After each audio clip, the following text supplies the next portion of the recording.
to your union. Welcome back, my lovely audience. We are Late Night Snacks, 3/4 thereof, Yes. and we are here to discuss Stephen King's The Stand, the miniseries from 1994 this evening. Damn, was that I am long one ago? of your hosts, Irish Melly, Was that long along ago? with DeWanda and It was 94? No. we have links to all of our social media in the description below. Join our Facebook group if you haven't yet, because we post extra content and we do contests all the time there. Hit the little bell if you haven't. Hit subscribe if you haven't. I don't know why you wouldn't. We have tons of content for you. And let's smash the like button. Let's do this. All right. Yeah. All right. So I figured I would get started with a quick little synopsis, just a 1-sentence synopsis, and then we'll fill everybody in. Because I'm under the way I'm assuming this is, I'm taking it as if people may have seen this, people may not have seen it. People may have read the book, people may not have read the book, and Right. all of that. So we have to assume. So we're just going to sum it up for you real quick, and then we will break it down, and then we will compare the difference between the book and the miniseries for you. So, The Stand, Stephen King's 1994 miniseries, The Stand. After a deadly plague kills most of the world's population, the remaining survivors split into two groups. One led by a benevolent elder and the other led by a malevolent being, to face each other in a final battle between good and evil. Good and evil. Evil. And that that sums it up without giving you detail. So it sounds like, okay, if it's not your cup of tea, it's not. But if it is, it is. But trust me, it is so much more than that 1-sentence description. Oh, yeah. Well, did we say while we're doing this? We missed that part of the intro. Why are we covering all the old stand stuff? And you're right. You're right. So let me back up real quick. They are revamping Stephen King's The Stand, and it is not going to be a movie or a miniseries. It is going to be a regular series, limited series, 10 episodes. But it is going to be a 10-episode series on CBS All Access. So it won't be on your regular. It won't be on your regular public CBS. You will have to have CBS All Access, which is the CBS's streaming platform.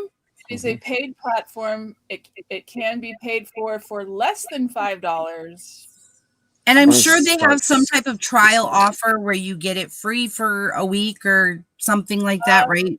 Yeah. I believe so, but I'm not really sure. I need to. Most of them do. And if it's not that long, it's something, or at least 3 days or something. A lot of them do. So what I would do is I would get my trial the day the show comes out that I want to watch. Yeah. And then watch it that day and decide if it's for you, depending on how long the trial is. Sometimes you can get 2 episodes in before your trial expires. And what because it will be a weekly based show. It's coming on Thursdays, and it will be weekly. So we know we're getting 10 weeks worth of. We're getting 10 episodes. We don't know how many weeks. 9 weeks. We're not getting 10 weeks. We're getting 9 research that I have done. We're getting probably the first one or the last one. Yeah, we're getting a double episode somewhere. I think it's going to be the premiere or the finale. Which one's going to be the longer one? Premiere probably. It usually is. Okay, now I want to just real quick, a little side note, something I heard. Well, I guess I'll wait till we compare, but we're comparing the book, not the series. What I heard about the series that's coming out, and we didn't say that, sorry, December 17th, 2020. Yeah, this week. CBS All Access.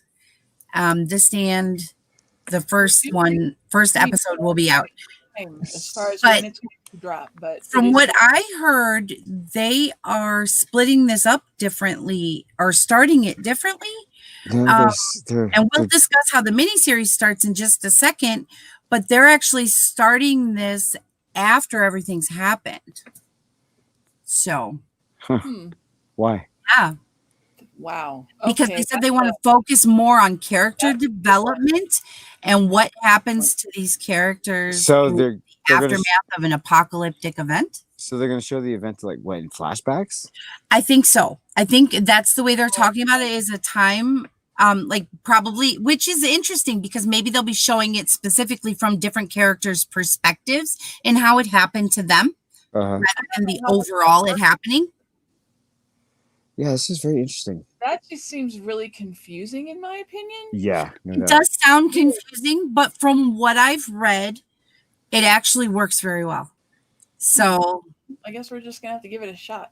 Well, what were you reading? I guess we don't have an option. We don't have a choice. No. What were you Change reading? it right now, damn it. What were you reading? An article. I know, What was but the yeah, article- what was who's the saying that? article you were reading? That's It'd be fascinating to bring it up. Find the article. I can't see nothing. Hold on, I'll get it for you guys. Give me just a second. But why don't you start going into the mini series? So let's just start from the beginning. Pretend like I didn't say anything I said. We don't know anything because we really haven't said anything anyway.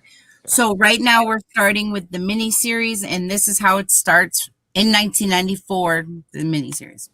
Okay, Yeah. well, the miniseries starts at the very beginning with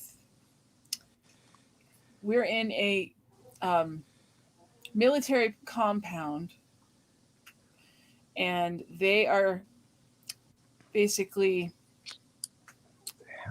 testing different options of a very strong super flu that is extremely lethal. Yeah. Ends up killing 99% of the population. And isn't the difference though that it's 98%? Huh? It's In the 99. book? No, it's 98. Or in the miniseries? One of them there was a difference in the percentage. No, there was not a difference. It was all No? 99%. Yeah. Who cares? It's so it's everybody. I Everybody just died, remember pretty much. like nitpicking, reading an article about nitpicking little details. Oh yeah, sure, from sure. Oh, I'm sure. From the book to the miniseries that are different, and I can nitpick Right. to the Obviously, and we'll discuss that. But that's where that all starts. It all starts from a gate operator in the military compound that once the super flu becomes loose, he gets out of the compound. Yeah, because he wants to go save his family. And that's how it spreads. It gets out of the compound, goes and gets his wife and his child. They get in the car, they get out of the compound, and then they start traveling. Yep. They make it all the way to Texas. All hell breaks loose. They make it all the way across country to Texas. Yeah. Yep. To a gas station. Crash into a gas station. Yeah. Yeah.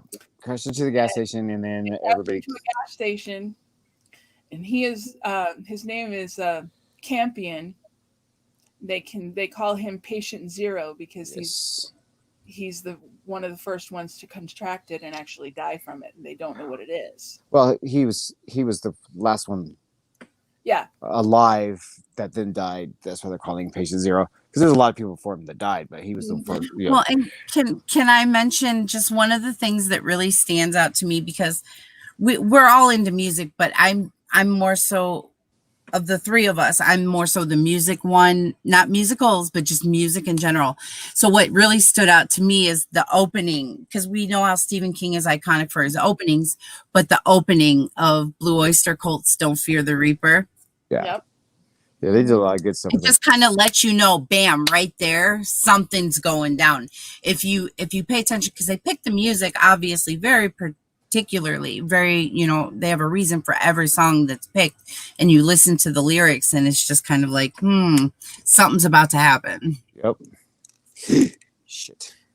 So he crashes into the gas station, and this is where we meet Stu Redmond for the first time. Yeah, Stu is the lead male protagonist. Yeah. And just to mention real quick, we are also going to be doing character breakdowns coming soon, and then throughout the release of the series, we'll be doing character breakdowns, individual character breakdowns, so that you can understand these characters more, where they come from, what they're about, who they are. So we'll have that for you guys too, because we are going to kind of gloss over it right now, but we will have in-depth character breakdowns for you guys soon. Yeah, it'll be fun to see what they're doing with the characters in the miniseries. For sure. It sounds like they're taking a fresh approach. So Stu Redman is the first main character that we meet. Mm-hmm. And they end up getting him out of the car. Yeah, they are the guy. Yeah, they get patient 0 out of the car. And unfortunately he dies before he gets to the hospital. And then after that is when the military gets involved. And they start locking down Arnett, Texas. Mm-hmm. Thinking that if they lock it down, they can stop whatever's happening. But they didn't realize that Campion had already been halfway across the country and had spread it from that point on. Yep. And this is extremely contagious. It's COVID. That's originally how it's spread. It's COVID, basically. Yeah. Well, pretty much is. It's going to be very. I think it's going to be really interesting to watch something like this play out in modern times after we've all now had personal experience. Yeah. And it's going to be very different than watching just like it regularly when you had no personal experience. Right. And this is going to be very different. Like you said, if we were to watch this a year ago, 5 years ago, or even if you only saw the original miniseries in 1994, the new series is going to be so much more relevant to us now, just going through as a world, what we're going through currently. Yep. It's going to be crazy. Yep. It really is. It's ironic because it's not like they were like, oh, pandemic, let's put the stand out. Like, this has been in the works for a long time. Yeah, this is already made. Along with a lot of other films or TV shows and things that are soon to come out or are starting to come out and things like that. It's just the coincidence is ironic, right? Yep. Exactly. Still sucks, too. I know. Doesn't get any easier for anybody. But we're all in the same boat. This is why we disappear into, fictional entertainment. Yep. It's good to step away and be in another world for a little while. Yep. And that's what Stephen King is weaving for us. And we're hoping that it turns out well because he's more heavily involved. He's been more heavily involved over the last so many years recently with all the remakes of his films or the new adaptations of his work. I wouldn't put too much hope in it. Ryan Murphy, as a matter of fact, is going to be, doing a Stephen King adaptation soon. Of what? Of what? Did they say what? I cannot remember the name right now, and I don't want to misquote it. But they said it a while ago. I'll pull it up for you guys. I'll find it. All right. So, as we're dealing with all the members from the gas station, they end up taking them to a facility so they can study them to find out what all of this is all about. Mm-hmm. And they lock them all up into different rooms. And this is in Texas. Yeah. No, they take them to Vermont. Okay. They take them to a facility in Vermont. Because the place has become significant. Yes. You don't realize it at first, and it doesn't seem significant. No, but that's where that was where patient 0 ended up. So that's where they had to start from. Mm-hmm. And Stu does not get sick. Yeah, he does not get sick. That's the first thing that you're like, wait, something's really off with him.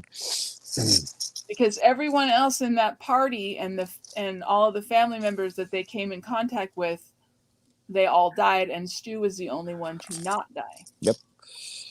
And they were trying to figure out why, and their only idea was basically to kill him.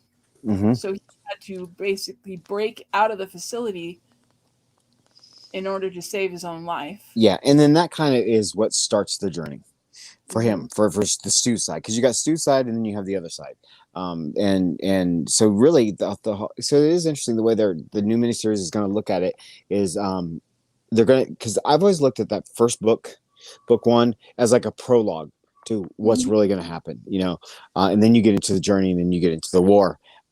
So when Stu escapes for his side, I think that's the end of his prologue. Yeah. And that's when we start meeting all of the other characters. Once he gets out of the facility and starts heading towards Mother Abigail, that's when we start meeting the other survivors. And the whole time that he was in the facility, he was having visions of Mother Abigail. And she's telling him what he needs to do, and he's like, "Who the fuck is this lady in the fields?" And this crazy old, hippie-looking lady, or like, what is she doing out here? Yeah. Who the hell is this 108-year-old lady? Yeah. Right. Who doesn't look 108, by the way? Yeah. Nowhere near it. The way the miniseries, which I don't remember how it plays out in the books, but the way the miniseries is they leave you hanging for quite some time before they tell you really what's going on with this Abigail character. They leave you just as confused as Stu. They're like, what is going on? Yeah. But then the other people we meet are who? But then we the next survivor we meet is Franny Goldsmith. Molly Ringwald. Ugh. She was terrible performance. Here is where we meet two survivors from the same town. Yes. No. I'm sorry. Go ahead. I'm gonna wait a second and then I'll ask you. Okay. This is where we meet two survivors from the same town. We meet Franny Goldsmith and we meet Harold Lauder. Yep. Aww. Love Harold. I do. I love Harold. And of course, Harold has a huge crush on Franny. Yeah. So, and this is in Algonquin, Maine. Stephen King's stories, almost all of them take place in Maine. Did we mention that Stu Redman is played by Gary Sinise? Did we? In this miniseries? No. No, it's Gary Sinise. Okay. So yes, Gary Sinise plays Stu Redman. He is my favorite character, by the way. Is he? Yeah.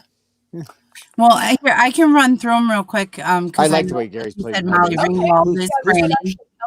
Who's playing him in the new one?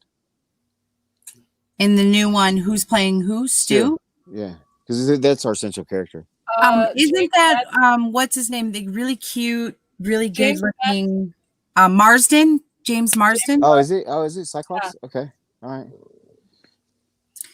Molly Ringwald plays Franny. Jamie Sheridan plays Randall Flagg. Laura San Giacomo as Nadine Cross. Ruby D as Mother Abigail. Ozzie Davis as Judge Richard Ferris. Miguel Ferrer as Lloyd Henry. And Corin Nemec as Harold Lauder.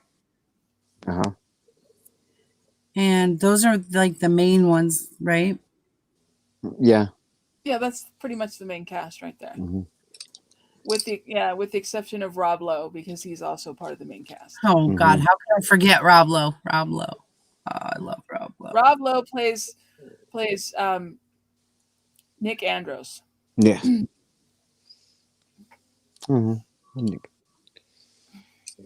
Okay. Carry on. Okay. But yes, we're basically in the first part of the miniseries. We get to meet various cast members along the way. We meet Franny Goldsmith. We meet Harold Lauder. We meet Larry Underwood in New York, who is played by Adam Stokes, I believe. Yes. Don't know. And a little tidbit from the difference from the book to the miniseries is that in the book, Larry meets a woman named Rita first before he meets Nadine Cross. Yes, and Rita's in there for a while. However, in the miniseries, there is no mention of Rita at all. Well, she's gonna be. She might be in the new one. She might be in the new one, so we'll see. And we have to make sure we mention Stephen King's cameo, which he does have in The Stand. Yeah. And I believe his character's name is Teddy. Oh. I don't remember his character's name, but he's like a biker, isn't he? No, not necessarily, but I actually do remember his name. His character's name is Teddy. Yeah. It is Teddy? Yeah. God, dude, shh. He's loud tonight. That's so funny. It's not funny anymore. Oh, that's funny. Okay. It's not funny anymore. All right. Anybody else want to chime in here? No. Just keep. So basically, okay. So we go through the prologue. We find out what this thing is, and it's killing everybody. And there's something sinister going on behind it. They're like, he finds out that they want to kill him. He's like, I gotta get out of here. We meet these other people. So basically, we're setting up a new war, a war of good and evil, a war of ill intention, whatever you want to call it. The old philosophical war, and it starts with Abigail, with Mother Abigail in the forest. She's filled with dreams and shit, and she's like, if it build it, they'll come. And Sue's like, what are you talking about? She's like, and so she tells him basically, you're here for a bigger reason. There is a greater evil. It's manifesting himself in all of this world chaos and blah blah blah, and you're the chosen one or whatever to fight this evil. And there we go, and we're off to the races. And then now the stand starts. This is the stand. They're taking the stand. Yes, this is where it all starts. And there's a lot of cameos, like quick cameos from like a lot of other big name people from the time. Anyway, it wouldn't seem as big name to someone who doesn't know these people. But can we stop to pause and say, Kathy Bates amazing in this? Even though Kathy Bates is it? Like 10 minutes. Yeah, she says the one cameo is a report. It's such a great scene. You knew it was Kathy Bates. That particular scene, I find probably the most jarring for me of the whole story, the whole miniseries, because it's like I kept waiting for something like that to happen with us. Now, I kept waiting for the government to step in and start doing some really fucking crazy, sinister stuff, like that, like taking over radio airways and taking over TV and stuff like that. So when they presented that in The Stand, it was like really, wow, you knew that could happen. And this was, it came on later in the evening, but it was on ABC. This was an ABC miniseries. Yeah. This was like, what? Like, we're going to see this on television? Like, yeah, it's crazy. It's pretty jarring. Kathy Bates, of course, did a marvelous job. Did. Now, isn't that a male in the book? Yes. Yes, that character's a male. Which is not the point. It's just fascinating. I just noticed little things like that. It's like, okay. Yeah. The point is the government can do that kind of crap. With the cast that we're slowly meeting, they're being drawn by different sets of dreams that are telling them where to go and what to do.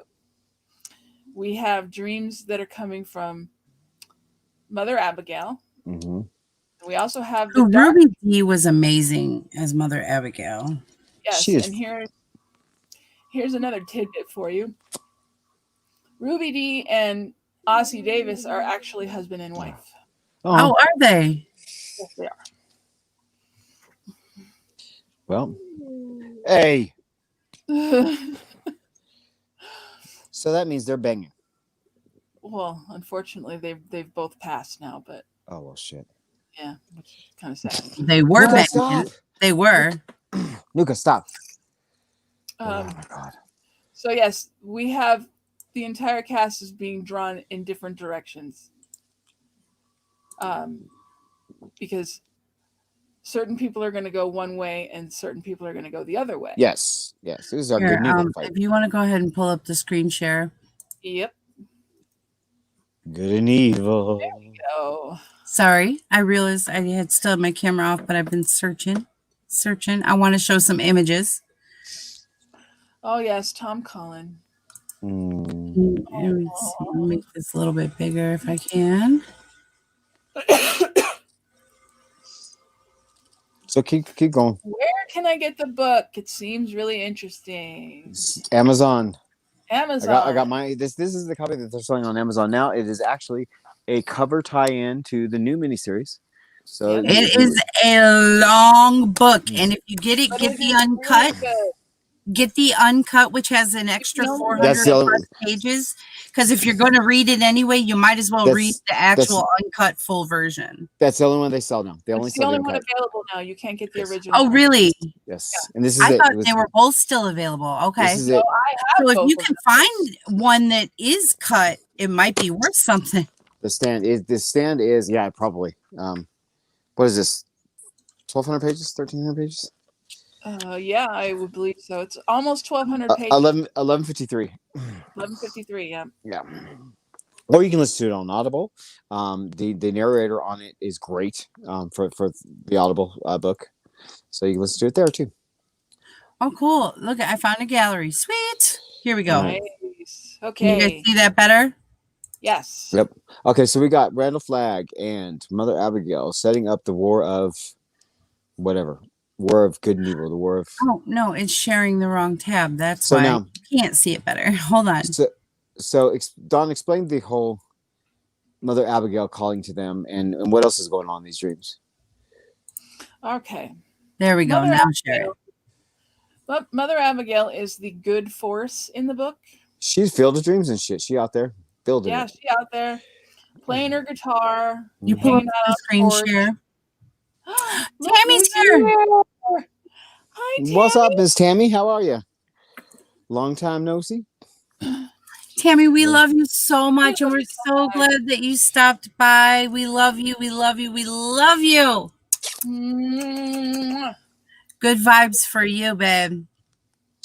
Sending all the love to you. So Mother Abigail is basically pull up the screen share. I got the images now. Right. Oh fuck. Okay. Here we go. So Mother Abigail is the force that is calling everyone to, in the very beginning of the series, she's calling them to her childhood home, which is Hemingford Home, Nebraska.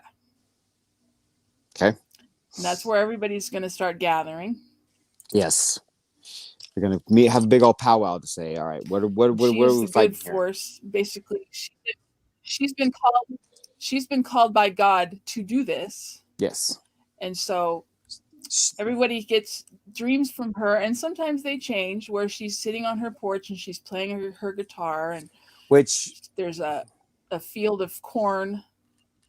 In all reality, since we're talking miniseries specifically, I thought that this is where the miniseries starts to go really, really wrong for me as a book reader, and knowing what the whole Abigail calling her army was really all about, and how it all played out in the book. The miniseries did not get it. Michael, what are you building?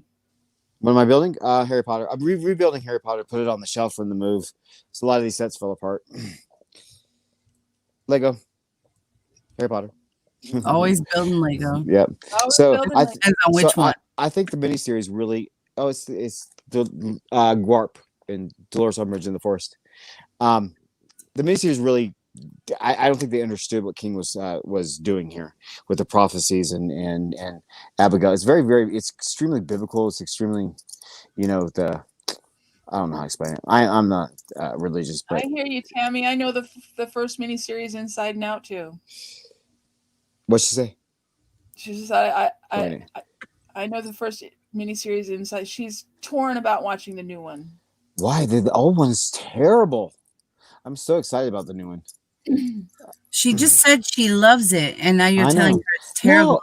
No. Your opinion is that it's terrible. No, I love Grease too. She's torn about watching the new version because she loves. Yeah. She loves the original. See, or and the I'm mini. excited for the new version because I think that because I read the book before I ever saw I'm the miniseries. excited for what they can do FX Now, wise and because CGI back then- wise now and everything because they're gonna have the budget for it too. Yeah, of course. And We're you not gotta. gonna end up with the Langoliers, right? I think. Yeah. Oh God. I think what where this is going is, I think this is going to be much more of the mystical side of it, much more kind of Dark Tower-esque kind of stuff. I agree because CBS Which I'm also has the Twilight Zone, and that's if you know anything about that, that one did the same thing where from the original Twilight Zone, it's the same, but it's darker and everything, and yeah. So who knows? Okay, so along the way, they're not only getting the visions from Mother Abigail, they're also getting visions from Randall Flagg. Correct. Now, Randall Flagg shows up in many forms. He hardly ever shows up in human form. Most of the time, he shows up like as a crow or. There you go.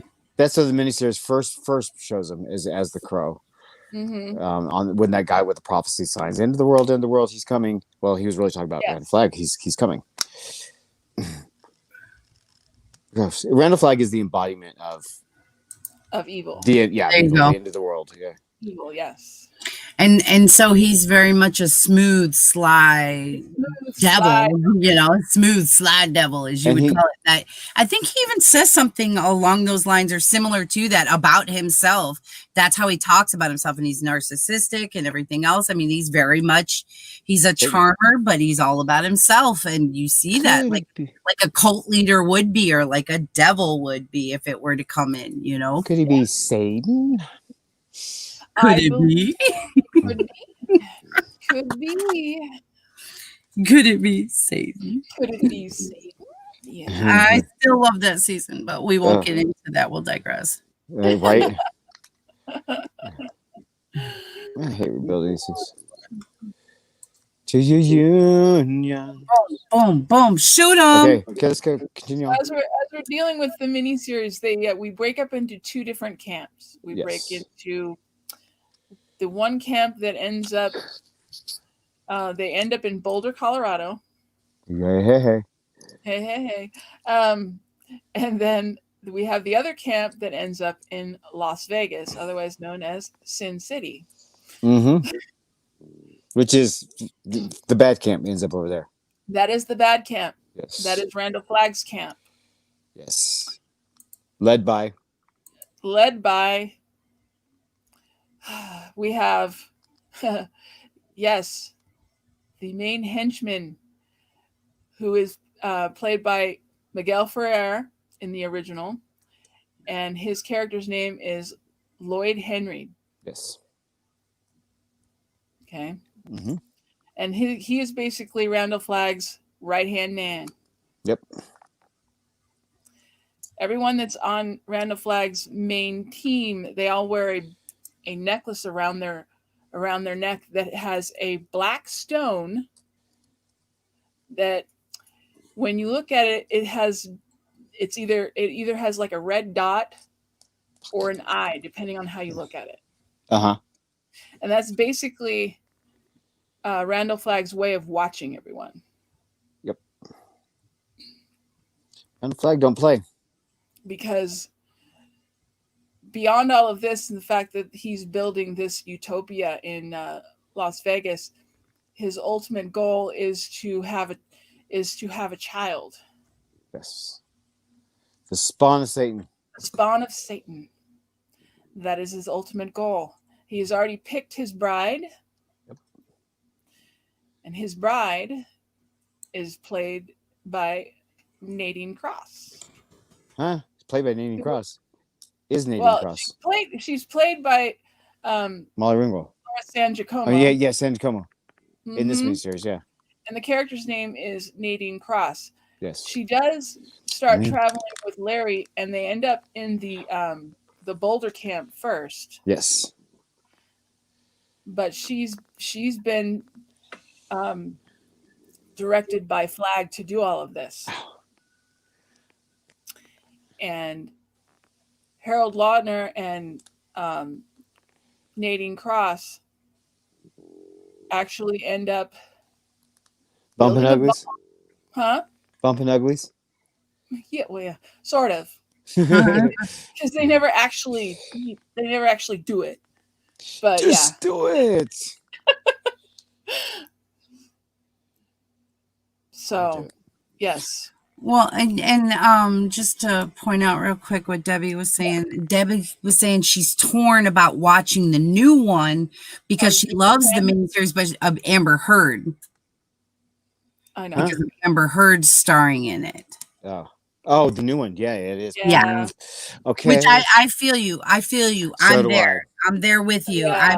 Because I don't want to promote anything that she's in, but at the same time, it's Stephen King and it's The Stand, and it sucks because it puts you in a position where you feel like now you have to choose, and then you're mad because you shouldn't have to choose. You shouldn't have to be in that position in the first place. Right.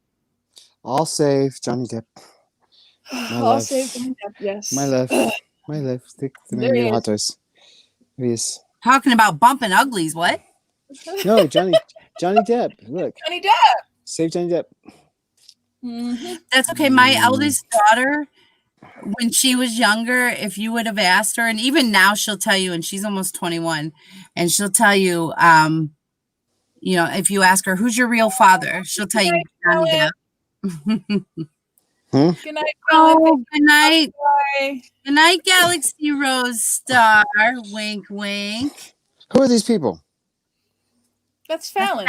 Oh, that's right. That's right. Good night, Fallon. But I'm trying not to spit off somebody's name if they're using a different name. Oh, yeah, right. Okay, moving on. Okay, we're moving on. We keep getting derailed. Tammy said Johnny. Her heart. Who's Johnny? Love Johnny since 21 Jump Street. Yes, me too. Yes. Save Johnny Depp. I saw him in A Nightmare on Elm Street when I was really young, and I fell in love, and I was like, oh my God, he's hot. And then I saw 21 Jump Street. I have the whole DVD collection, by the way. So, yeah. All right, we're digressing, people. Again. We are, because we're at 37 already. We need to wrap it up. Yes. Okay. Yep. So I need to do the quick synopsis now. Yeah. Too late. Too late. Why isn't this working out? So we have Harold and Nadine, and they are basically secretly working for Flag. Yeah. But they're still in the Boulder camp. Yeah. They end up building a bomb which kills quite a few people. Uh-huh. And there's certain members of the cast that end up going on a journey, being told by Mother Abigail that only 4 people can go. Yes. Yep. They have to go with no food, no water, the clothes that are on their backs, and that's it. And they have to walk. They can't use any mode of transportation. And they're walking from Boulder, Colorado, back to Las Vegas, Nevada. Uh-huh. 4 people that go are Stu Redman, Glenn Bateman. Of course. Let's see. So it doesn't work. What is going on here? I had this in the top of my head, and now I can't. Oh, Ralph Brentner and Larry Underwood. There they are. Okay. So they end up having to go back to make a stand with Randall Flagg. Uh-huh. Ends up trying to so that we don't have to deal with the end of the world, basically. Yeah. Armageddon. Fight. Yep. So and that's really what the stand is. That is the stand. You're taking a stand. Mm-hmm. And so it's the just, the whole core of the book, the whole core of the story that he's trying to tell is about this stand, is about this, humanity standing up for what they believe in, standing up for, each other, saving themselves, all that stuff. Not about the virus itself. And the miniseries focuses a lot on the virus. And it's going to be, now that you've revealed that the miniseries is going to be playing out in a different format than the other one, I'm curious if they actually are going to focus on the stand. I am too. which would be fascinating if they do. I'll be very happy. Right. And I just want to mention real quick, we will be back with more stand coverage. As we said, it does come out on the 17th. So we will either be back on the 17th or the 18th, which is Thursday or Friday, to give you that stand coverage right after it, comes out, and give you our reaction to the first episode. But we are also going to be doing a couple shows before then to get ready for it.